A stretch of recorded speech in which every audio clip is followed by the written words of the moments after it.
जय श्री राधा रानी सरकार की, जय श्री कृष्ण भगवान की, जय श्रीमद् भागवत महापुराण की, जय सदगुरुदेव श्री बंसी वाले महाराज की।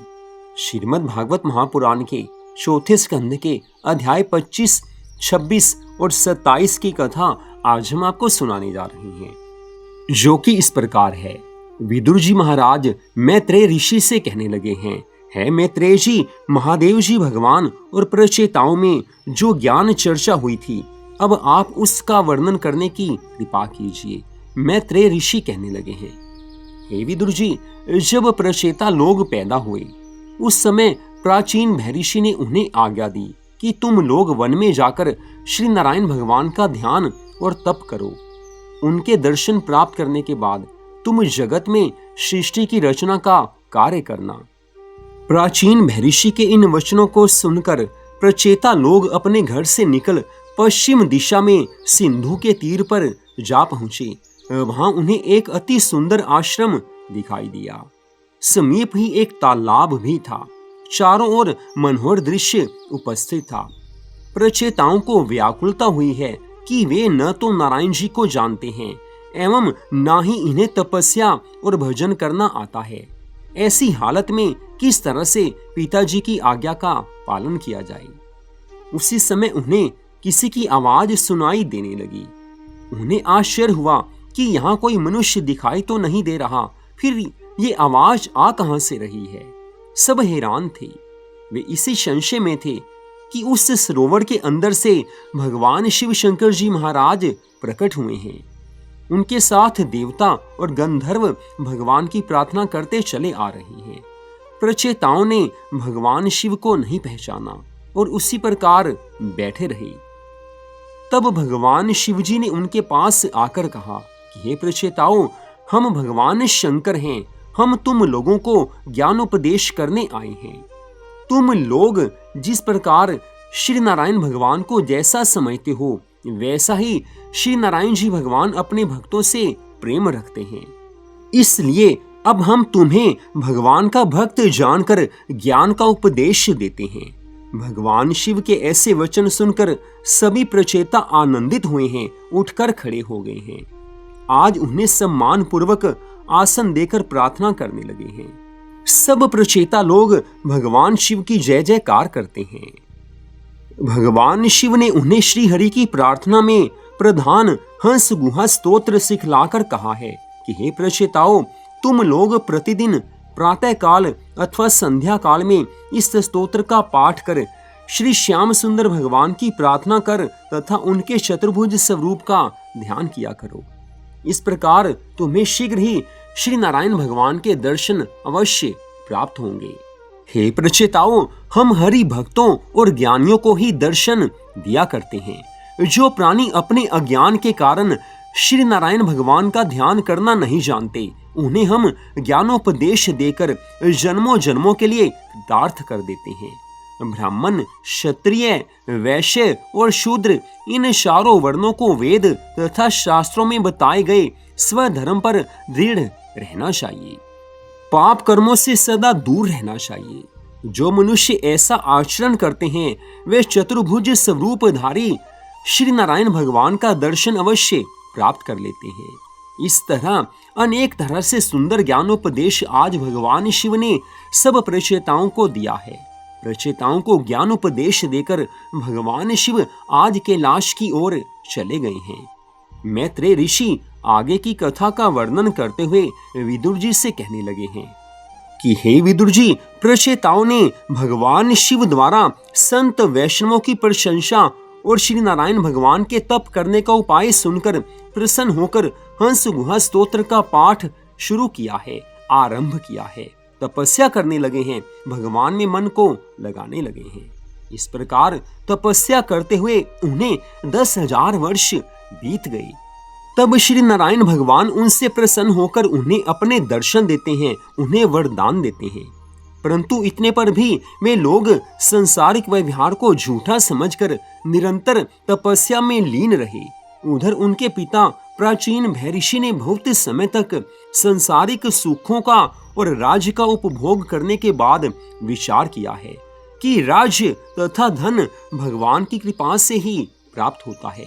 मनुष्य मात्र को जो सुख, संपत्ति, आनंद प्राप्त होते हैं वो भगवान की कृपा से मिलते हैं, लेकिन भक्त लोग इसे समझ जाते हैं। जो भगवान को नहीं मानते वो ये बात नहीं समझ पाते। ज्ञान केवल भक्तों को मिलता है। जो भक्ति में रत रहते हैं उन्हें ज्ञान अवश्य मिलता है, लेकिन जो लोग भगवान के भक्त नहीं हैं उन्हें ज्ञान नहीं मिलता है। सब प्रचेता लोग भगवान की तपस्या में लीन हैं और इधर प्राचीन महर्षि मन में सोचते हैं कि मेरे पास अधिक मात्रा में धन है। धन को यदि सांसारिक कार्यों में खर्च किया जाए तो उससे वास्तविक सुख की प्राप्ति नहीं होती है। अतः मुझे यह धन यज्ञ, दान आदि शुभ कर्मों में खर्च करके अपना परलोक सुधार लेना चाहिए। ऐसा निश्चय करके राजा ने यज्ञ और दान करना शुरू किया है। शास्त्रों के अनुसार जिन जिन आश्रमों पर यज्ञ करना उत्तम कहा गया था वहां वहां उन्होंने यज्ञ किए हैं, परंतु इतने पर भी उनके मन में वैराग्य नहीं आया है। उनके मन से संसार का मोह नहीं गया है। राजा प्राचीन महर्षि के मनोभाव को पहचान कर देवऋषि नारद जी ने अपने मन में विचार किया है कि राजा की सारी आयु यज्ञ करने में ही बीती जा रही है, परंतु केवल यज्ञ करने से ही इनका परलोक नहीं बनेगा। यह राजा परमात्मा पृथु के कुल में पैदा हुआ है, इसलिए ज्ञान का उपदेश देकर इसे भवसागर से पार कर देना चाहिए। ऐसा निश्चय करके आज देवऋषि नारद जी भगवत प्रेरणा से राजा प्राचीन महर्षि के पास आए हैं। मुनि को देखकर राजा ने श्रद्धा भावना से दंडवत प्रणाम किया है। मान सम्मान सहित सुंदर आसन देकर आज राजा प्राचीन महर्षि देवऋषि नारद जी से हाथ जोड़कर कहने लगे हैं, हे मुनिवर, आज मेरा भाग्य उदय हुआ जो आप जैसे महात्मा कृपा करके यहाँ पधारे हैं। तब देवऋषि नारद जी मुस्कुराकर कहने लगे हैं, हे राजन, सच बात है कि तू अपने बड़े सौभाग्य से ही इस मनुष्य शरीर को प्राप्त करके भरत खंड का राजा हुआ। तूने इस कर्म भूमि में यज्ञ आदि अनेक धार्मिक कार्य किए हैं, परंतु मनुष्य को उस स्थान पर पहुंचना आवश्यक है जहां जाने के लिए उसने पहले निश्चय किया हो। यदि कभी मार्ग में चलते चलते ही सारी आयु पूरी हो जाए और वह अपने गंतव्य स्थान पर नहीं पहुंच पाए तो उस हाल में मार्ग जनित मेहनत की थकान के अलावा और उसे कुछ लाभ नहीं होता है। देवऋषि नारद जी के इन वचनों को सुनकर राजा ने अपने मन में आश्चर्य करते हुए सोचा है कि वेद और पुराणों में यज्ञ और दान का बड़ा अधिक फल बताया गया है, इससे और अधिक फल किसी का नहीं बताया गया। फिर क्या कारण है जो देवऋषि नारद जी इस तरह से मुझे ज्ञान दे रहे हैं? क्या ये यज्ञ और दान को सर्वोत्तम नहीं मानते? सबके हृदय की बात जानने वाले देवऋषि नारद जी ने राजा के हृदय में होने वाली शंका को जानते हुए सोचा है कि हम जब तक राजा को कुछ डर नहीं दिखाएंगे तब तक राजा यज्ञ करने से नहीं हटेगा।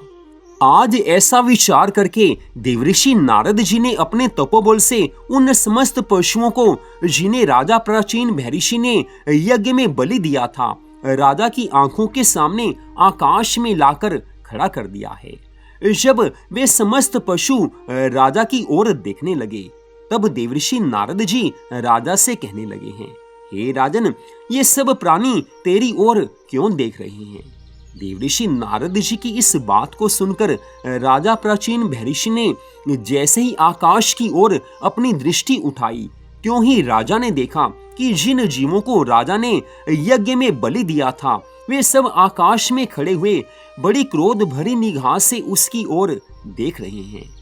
ऐसा दृश्य देखकर राजा बहुत ही डर गए हैं। डरते हुए हाथ जोड़कर देवऋषि नारद जी से कहने लगे हैं, हे देवऋषि, मैंने तो इन सब पशुओं का वध करके यज्ञ में हवन कर दिया था, फिर भला ये सब पशु अब कैसे जीवित हो गए और मेरी ओर क्रोध की दृष्टि से क्यों देख रहे हैं? राजा के ऐसे वचन सुनकर देवऋषि नारद जी कहने लगे हैं, हे राजन, जैसे तुमने इन सब पशुओं का वध करके यज्ञ में हवन किया था उसी तरह ये सब पशु भी तुम्हें मारकर अपना अपना बदला अवश्य चुकाएंगे। जैसा इंसान करता है वैसा उसको फल अवश्य मिलता है। तुमने जो कर्म किए हैं उसका फल तो भोगना ही पड़ेगा। देवऋषि नारद जी के ऐसे वचन सुनकर राजा प्राचीन महर्षि अपने मन में विचार करने लगे हैं। तब तो मैंने जितने जीवों को मारा है उतने ही जन्म लेकर इन सब के ऋण से ऊऋण होना पड़ेगा, लेकिन ये तो मुझसे बड़ा भारी पाप हो गया जो मैंने इनको मारा है। अब ये अपना बदला अवश्य चुकाएंगे और मुझे इतने जन्म लेने पड़ेंगे, मेरा उद्धार नहीं हो पाएगा। इस प्रकार आज राजा प्राचीन महर्षि चिंता मग्न हुए हैं।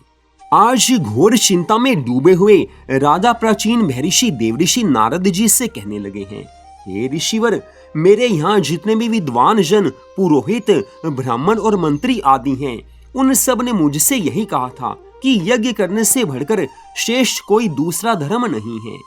इसलिए उन सब के कहने के अनुसार ही मैंने यज्ञ करके इन पशुओं को बलि दिया था। लेकिन अब आप मुझे डर दिला रहे हैं, इसलिए आपके कहने का जो मूल भाव हो, जो वास्तविक बात आप कहना चाहते हैं, उसे कृपा करके मुझे समझाइए, जिससे मेरा संदेह दूर हो जाए।